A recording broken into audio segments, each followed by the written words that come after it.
सरकार में मंत्री विश्वास सारंग को आपने सुना। अब खबर प्रधानमंत्री नरेंद्र मोदी की, जो आज देश के टॉप पुलिस अफसरों के साथ राष्ट्रीय सुरक्षा और आतंकवाद जैसे मुद्दों पर चर्चा करने वाले हैं। पीएम मोदी आज डीजीपी और आईजी कॉन्फ्रेंस में हिस्सा लेंगे। 3 दिन तक चलने वाली इस बैठक में साइबर क्राइम, आतंकवाद, माओवादी हिंसा, समुद्री सुरक्षा, ड्रग्स की समस्या जैसे मुद्दों पर चर्चा होगी।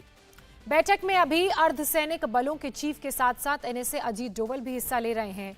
और आज इस बैठक में किन किन मुद्दों पर चर्चा होगी, कौन से प्रमुख बिंदु रहेंगे चर्चा के, उसके बारे में हम आपको बता रहे हैं। दिल्ली में ये बैठक हो रही है। वहीं पूसा में भारतीय कृषि अनुसंधान संस्थान में कल इस बैठक की शुरुआत हुई थी।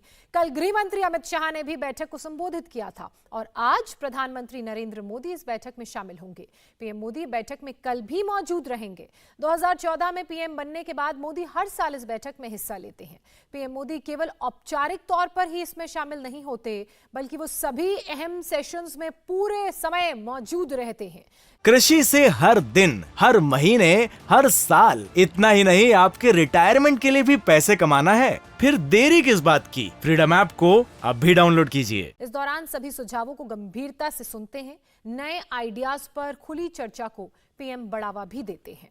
तो बैठक बेहद महत्वपूर्ण है, क्योंकि तमाम ऐसे मुद्दे हैं महत्वपूर्ण जिन पर बैठक में चर्चा की जाएगी। डीजीपी और आईजी कॉन्फ्रेंस हर साल गृह मंत्रालय और आईबी मिलकर आयोजित करते हैं, लेकिन मोदी ने पीएम बनने के बाद इसमें काफी बदलाव किए हैं। साल 2014 के बाद ये पिछले कई सालों से दिल्ली के बाहर हो रही थी। 2014 में ये बैठक गुवाहाटी में हुई थी, लेकिन इस बार जो बैठक हो रही है वो दिल्ली में हो रही है। और देवेंद्र पराशर, हमारे पॉलिटिकल एडिटर, इस वक्त हमारे साथ जुड़ चुके हैं। उनसे इस बैठक को लेकर और विस्तार से समझते हैं। देवेंद्र, ये जो महत्वपूर्ण बैठक हर साल की तरह इस साल भी हो रही है, उसमें कौन से ऐसे प्रमुख बिंदु रहेंगे जिन पर प्रधानमंत्री नरेंद्र मोदी इन बड़े अधिकारियों से चर्चा करेंगे और उन्हें अपने बड़े संदेश को लेकर भी टकटकी लोगों की लगी रहेगी इस बैठक में?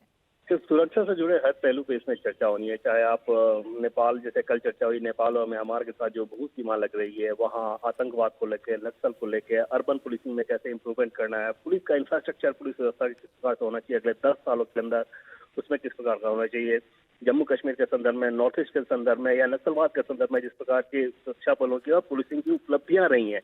कृषि से हर दिन, हर महीने, हर साल, इतना ही नहीं आपके रिटायरमेंट के लिए भी पैसे कमाना है, फिर देरी किस बात की। फ्रीडम ऐप को अब भी डाउनलोड कीजिए। उसको लेकर बहुत संतोष जाहिर किया गया और आगे उस अभियान को और कैसे तेजी से चलाया जाना चाहिए, इस रोड मैप को लेकर चर्चा होगी। तो कुल मिलाकर ओवरऑल देश में जो सुरक्षा की स्थिति है, पुलिसिंग को लेकर या सेंट्रल पैरामिलिट्री फोर्सेस को लेकर, क्योंकि पुलिस के डीजीपी मौजूद है और सेंट्रल पैरामिलिट्री फोर्स के प्रमुख, हाइब्रिड मोड में यह बैठक हो रही है। तकरीबन 600 अधिकारी और न सिर्फ अधिकारी बल्कि बहुत सारे एक्सपर्ट से भी इस पे चर्चा की जाएगी, क्योंकि सिक्योरिटी ऐसा विषय होता है जो कि लगातार एक चेंजिंग सिनेरियो उसमें रहता है। तो उसमें एक्सपर्ट की क्या राय है कि आगे का हमारा रोड मैप किस प्रकार का होना चाहिए, इन सारे पहलुओं पे इस हाइब्रिड बैठक में अगले 2 दिन भी चर्चा होनी है। और कल गृहमंत्री अमित शाह ने उसका उद्घाटन किया था और आज और कल दोनों दिन प्रधानमंत्री नरेंद्र मोदी वहाँ बैठक के दरमियान लगातार मौजूद रहेंगे।